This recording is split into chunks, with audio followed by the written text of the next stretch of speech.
Assalamualaikum warahmatullahi wabarakatuh. Baik lagi di channel saya. Dalam konten kali ini saya akan membahas sebuah materi biologi. Yang pertama, kita akan membahas tentang biologi sebagai ilmu pengetahuan. Ada beberapa kedudukan biologi sebagai ilmu pengetahuan. Di antaranya yaitu di dalam bidang pertanian. Dalam bidang pertanian, praktik penelitian biologi menemukan berbagai jenis tanaman yang lebih unggul dan lebih menguntungkan, tidak memerlukan perawatan yang khusus, serta hasil yang diperoleh lebih baik dalam hal kualitas ataupun kuantitasnya. Selain itu, juga didapatkan tanaman dengan umur yang lebih pendek untuk dapat dipanen, serta ditemukan juga tanaman yang memiliki umur lebih lama. Selanjutnya dalam bidang peternakan. Di dalam bidang peternakan, ini telah dilakukan berbagai percobaan mengenai perkawinan silang, kawin suntik atau inseminasi buatan, yang telah disesuaikan dengan ilmu genetika, sehingga kita bisa mendapat bibit unggul dan bisa mendapatkan hasil yang lebih baik. Misalnya, ayam petelur, ayam pedaging, sapi perah, lele dombo, kambing, dan sebagainya. Lanjut kita ke bidang farmasi. Di dalam bidang farmasi, peranan penelitian biologi sangat bermanfaat dalam bidang kesehatan dan farmasi. Oleh karena itu, dengan berkembangnya ilmu biologi yang semakin maju, sangat membantu khususnya dalam bidang farmasi untuk menghasilkan berbagai obat-obatan yang dibutuhkan manusia, meneliti berbagai penyakit untuk ditemukan cara pengobatannya, dan untuk meningkatkan kualitas kesehatan manusia. Sekarang dalam bidang kedokteran. Peranan penelitian biologi dalam bidang kedokteran sangat membantu untuk dapat segera ditemukan cara mengatasinya.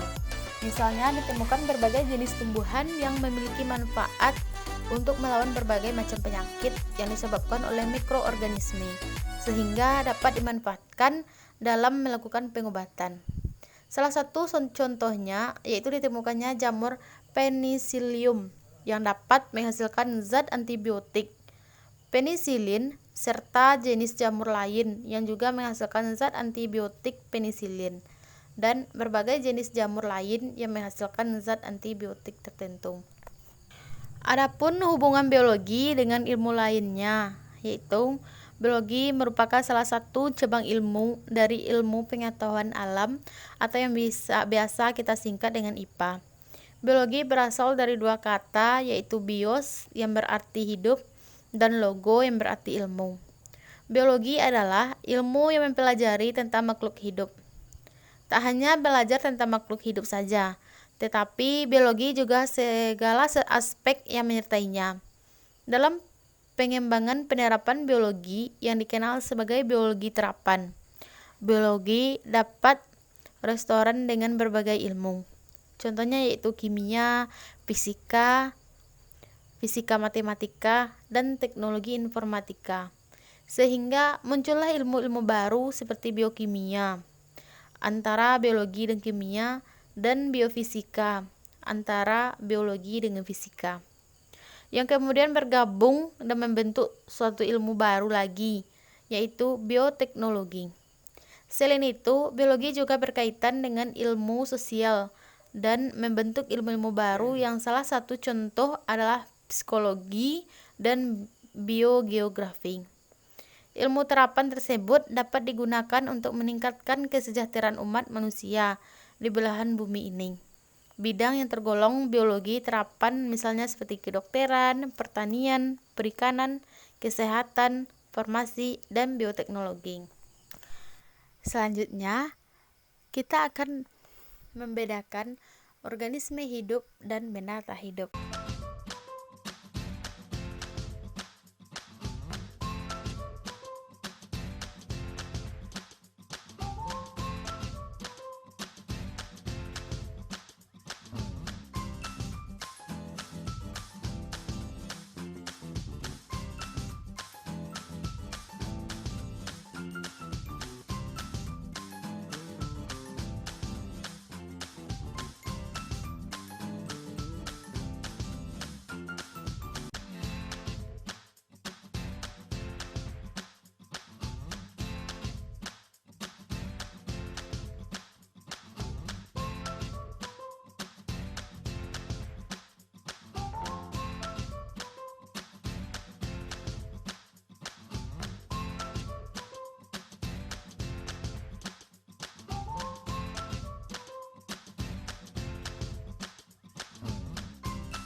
Macam-macam sistem klasifikasi makhluk hidup. Pertama, klasifikasi sistem artisipal atau buatan. Sistem artisipal adalah klasifikasi untuk tujuan praktis, misalnya berdasarkan kegunaannya. Sedangkan sistem filogenetik merupakan hubungan kekerabatan antara organisme berdasarkan proses evolusinya. Dan klasifikasi sistem modern adalah menggunakan dasar perbandingan ciri-ciri morfologi, struktur anatomi, fisiologi, etologi, juga dilakukan perbandingan struktur molekuler dari organisme yang diklasifikasikan. Manfaat klasifikasi makhluk hidup.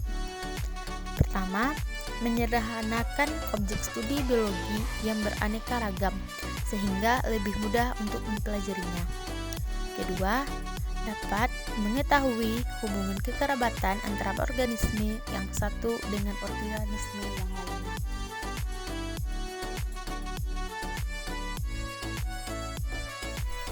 Mengidentifikasi masalah yang paling sering dilakukan yaitu dengan mencari sebuah masalah adalah dengan melakukan pengamatan atau observasi.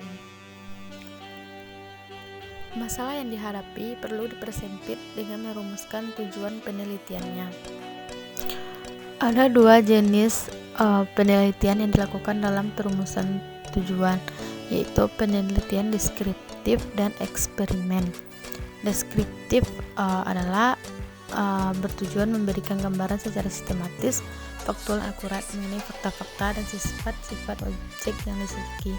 Sedangkan penelitian eksperimental bertujuan mengetahui pengaruh perlakuan tertentu kepada suatu objek penelitian dan membandingkan hasilnya dengan kelompok kontrol.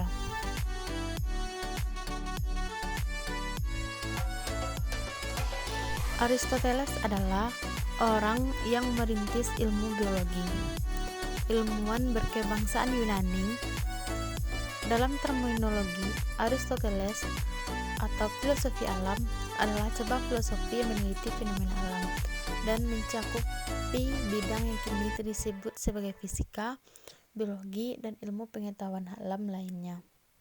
Keanekaragaman atau berdasarkan kelompok organisme, organisasi kehidupan atau taraf kajian dari sistem kehidupan, dan interaksi atau hubungan antar unit kehidupan serta antara unit kehidupan dengan lingkungannya. Organisme dapat dikelompokkan berdasarkan kemiripan dan perbedaan yang dimiliki. Dari yang terkecil hingga yang terbesar yang dipelajari dalam biologi yaitu seperti sel, jaringan, organ, sistem organ, individu, populasi, komunitas, ekosistem, dan bioma. Umat Islam mulai mempelajari atau melakukan penafsiran ilmiah sejak generasi pertama sampai abad ke-5 Hijriah, hingga menjadikan diri mereka sebagai pelopor ilmu pengetahuan di seluruh penjuru dunia.